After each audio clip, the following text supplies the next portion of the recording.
Ave Maria, chers amis, frères et sœurs, heureux de vous retrouver au 23e jour du mois de mai, le mois consacré à la très sainte Vierge Marie. Aujourd'hui, nous continuons notre parcours avec la Vierge Marie et nous parlerons de Marie, patronne de la bonne mort. Eh oui, quel terrible moment que celui de la mort. Moment d'où dépend le sort de notre éternité.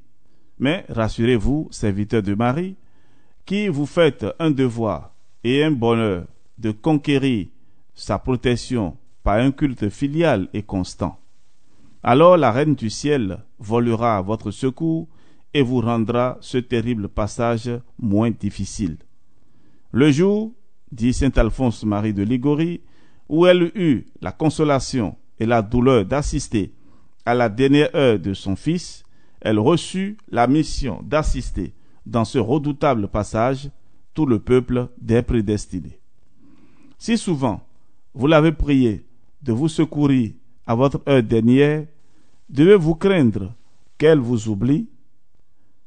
Croyez au contraire qu'elle se trouvera debout au pied de votre lit de mort, comme au pied de la croix, pour adoucir votre agonie et recueillir votre dernier soupir. Pendant la vie, disait-elle à sainte Gertrude, je m'engage à donner à mes serviteurs les grâces nécessaires. Mais à la mort, je viens près d'eux en personne, et mon regard fait fuir les puissances infernales. Non, jamais, je n'abandonne à cette heure suprême ceux qui m'ont honoré. Effectivement, c'est un fait bien certain que tous ceux qui ont été animés d'une confiance filiale en Marie, pendant leur vie, quittent cette terre sans regret et donnent au moment de la mort les signes les plus consolants de salut. Non, jamais on n'a vu et on ne verra jamais qu'un vrai serviteur de la Vierge fasse une mauvaise fin. Une chose bien remarquable encore, c'est que le nombre de saints et saintes célèbres par leur dévotion à Marie ont eu la faveur de mourir le jour de quelque fête de la bonne Vierge. Quelle consolation, quel gage de salut! N'oubliez pas que, pour mourir comme les vrais enfants de Marie, il faut vivre saintement comme eux. Car la mort n'est ordinairement que l'écho de la vie. L'arbre demeure du côté où il tombe, mais il tombe du côté où il penche. Donc, détachement du monde, innocence du cœur, pratique des bonnes œuvres, imitation des vertus de notre Mère du ciel. Oui, méritons pas une vie vraiment chrétienne, une mort précieuse devant Dieu.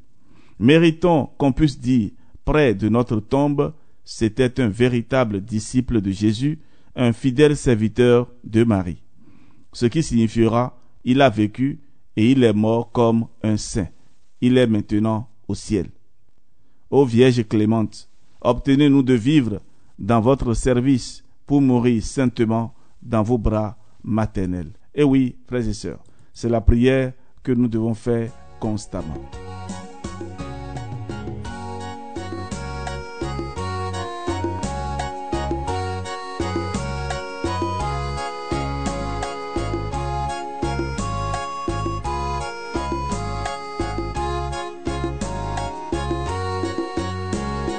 Tant de fois, Marie a recherché le pécheur mourant dans ses égarements.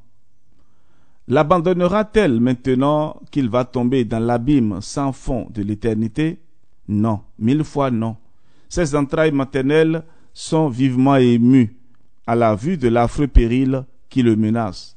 Elle plaide sa cause devant celui qui est venu, non pour les justes, mais pour les pécheurs. Elle en obtient, pour cet infortuné, des sentiments de confiance et de repentir. Faut-il s'en étonner? Une mère traverserait les flammes pour sauver son enfant. Et Marie est la mère et le refuge assuré des pécheurs. Combien de mourants endurcis ont dû leur salut à la miséricorde de la Vierge Marie? Le prêtre avait été repoussé, le crucifix méprisé. Épouse, enfant, n'avait rien pu obtenir de ce cœur de bronze. Un cri satanique était sorti de sa poitrine haletante. il voulait mourir comme il avait vécu. Alors on se hâte de recourir à Marie, la mère de miséricorde, la ravisseuse des cœurs, l'espérance de ceux qui n'en ont plus, l'aide des délaissés. Et voilà que le malade, ému, ébranlé, pousse un soupir. Il demande un prêtre, se recommande aux prières des assistants, fait l'aveu de ses fautes et meurt avec le calme du juste, en murmurant le doux nom de Notre-Dame de la bonne mort. Frères et sœurs, prions souvent pour les agonisants. Des milliers expirent chaque jour et se retrouvent face à Dieu, commençant une éternité heureuse ou malheureuse. Sur ce nombre, combien de milliers peut-être sont en état de péché mortel? Prions, ils sont nos frères en Jésus-Christ, nos parents peut-être, nos amis, nos bienfaiteurs. Prions surtout pour les pécheurs qui sont sur le point de mourir. L'heure presse. Demain, il ne sera plus temps. Un jour, on priera pour nous quand nous serons à l'agonie. Quelle consolation dans ces derniers et terribles combats.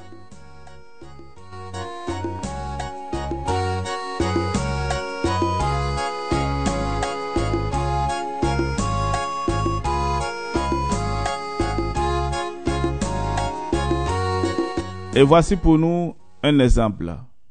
Un jeune libertin qui s'était abandonné à tous les désordres et à tous les crimes se mourait d'une maladie de poitrine, en maudissant son existence et repoussant toute pensée de religion.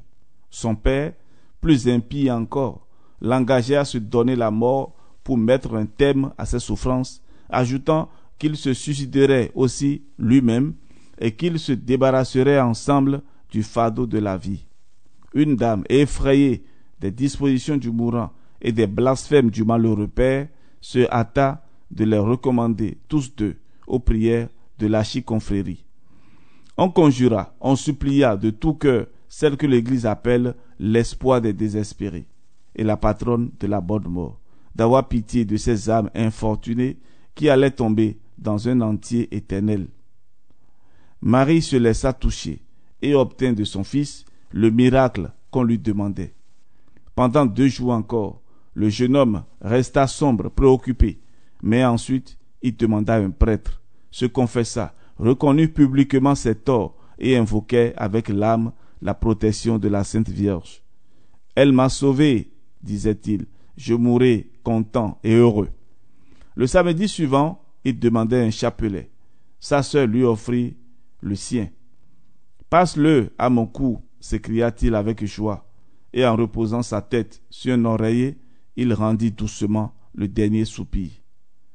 Frères et sœurs bien-aimés, le pauvre père pleura beaucoup son fils, mais vaincu à son tour par la grâce, il se convertit aussi et mourut très chrétiennement en confessant les miséricordes de Dieu et de la Sainte Vierge.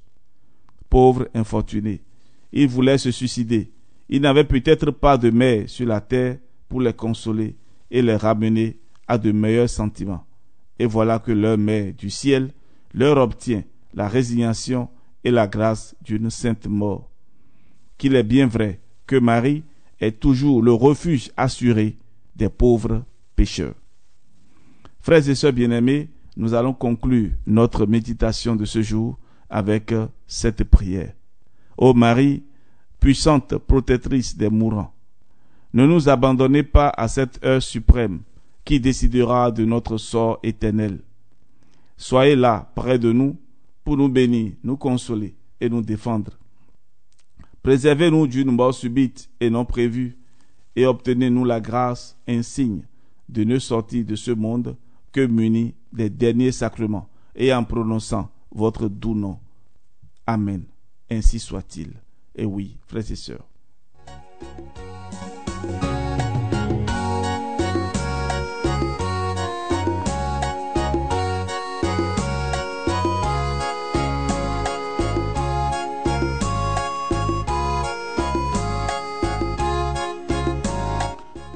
Ainsi s'achève notre méditation de ce jour et nous bénissons le Seigneur pour tant de bienfaits.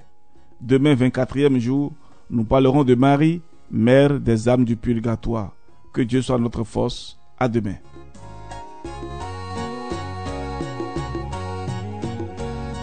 Bienheureux chemin.